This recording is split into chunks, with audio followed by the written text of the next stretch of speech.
Buenos días. ¿Cómo piensa usted su gobierno combatir al cártel de Reconquista? Me alegro de que esta vez sienta curiosidad y espero que aquel amigo suyo que le acompañaba a ver las películas de la Metro y que le parecían todos iguales, siga con la misma atención que usted la trama de lo que le voy a contar. Verá, no son tiempos de ficción, pero estará usted de acuerdo conmigo en que en ocasiones la ficción ayuda a entender mucho mejor lo que sucede en la realidad, porque en ocasiones la mera descripción no permite comprender nada.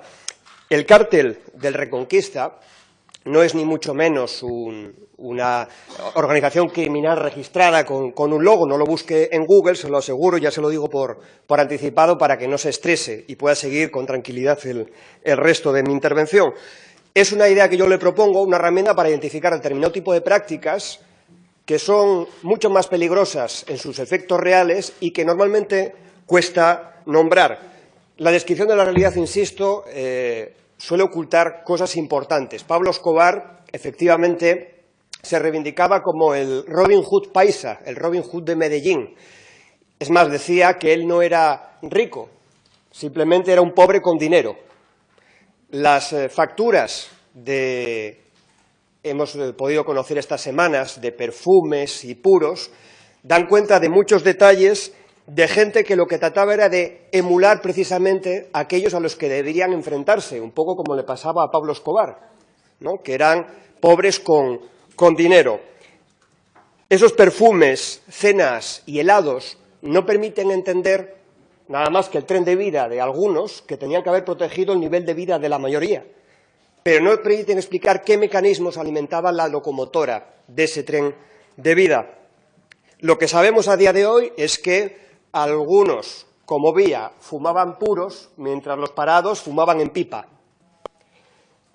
No vamos a esperar, desde luego, a que personajes como Villa escriban sus memorias para investigar cuál era el mecanismo, cómo funcionaba esto, sino que tenemos que avanzar nuevos conceptos para tratar de identificarlo, porque tenemos que echarle un poquito de imaginación. Cuando oímos hablar de los puros, tenemos que intuir que no los fumaba solo. De momento no tenemos pruebas, así que nos lo vamos a imaginar.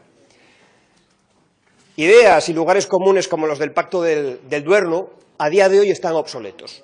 Durante un tiempo fueron utilizados para describir un reparto de esfera de influencias en el campo de la política entre los dos principales protagonistas del bipartidismo, pero no permitían de ninguna forma comprender la relación entre corruptos y corruptores. Entre otros motivos porque quien más agitó, y en esta Cámara, ese concepto, pues no se sentía incómodo rodeado de las constructoras que se llenaron los bolsillos con obras faraónicas y sobrecostes. Hay dos datos que hemos conocido esta semana que no puede ni relacionar ni explicar aquel Pacto del Duerno. El primero hace referencia al número de parados de larga duración, las personas que tienen más de 45 años, que llevan más de un año inscritas en el paro y que además no reciben ya ningún tipo de subsidio, suman ya más del 45% del número de parados. Estamos hablando de 38.500 personas en esa situación. El otro dato es que 13 constructoras arraigadas en Asturias han sido multadas por la Comisión Nacional de los Mercados y de la Competencia con 6 millones de euros porque durante 15 años, nada menos, vulneraron las reglas del libre mercado que profesaban y que predicaban para el resto. Algunos de los nombres que aparecen ya no son los conocidos de los Masabeo, aparecen también los Serafín Gaviglio, los Pelayo Roces. Son esos nombres que no solían aparecer cuando se hablaba del Pacto del Duerno, gente que se benefició de la ampliación del Musel y de Luca. Son nombres que han tenido que pagar 6 millones de euros con unos sobrecostes de obras que suman más de 300 y que suenan a detalle como a perfume caro pagado con tarjeta del sindicato. Suena a calderilla después de 15 años.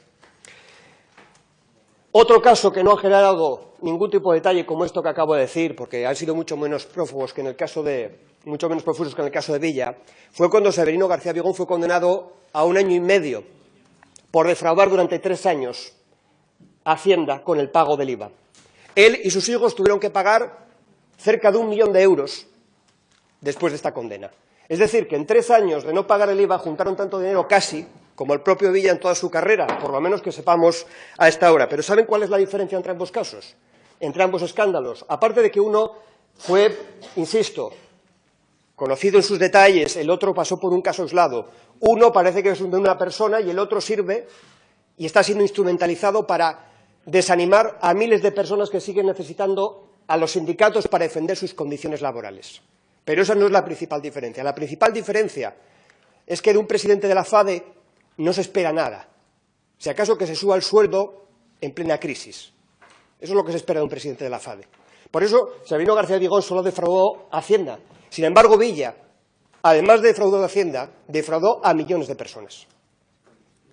Entre otras, esas que tienen más de 45 años, llevan más de un año esperando un empleo y no tienen ningún tipo de subsidio, que tienen la memoria suficiente por su edad, no solamente de haberse acordado de Villa, sino de todos los que se pasearon por la alfombra roja del Hotel Reconquista, protagonistas de la desindustrialización en Asturias, protagonistas de la gestión calamitosa de la crisis y ahora protagonistas de las crónicas y de los banquillos de los casos de corrupción.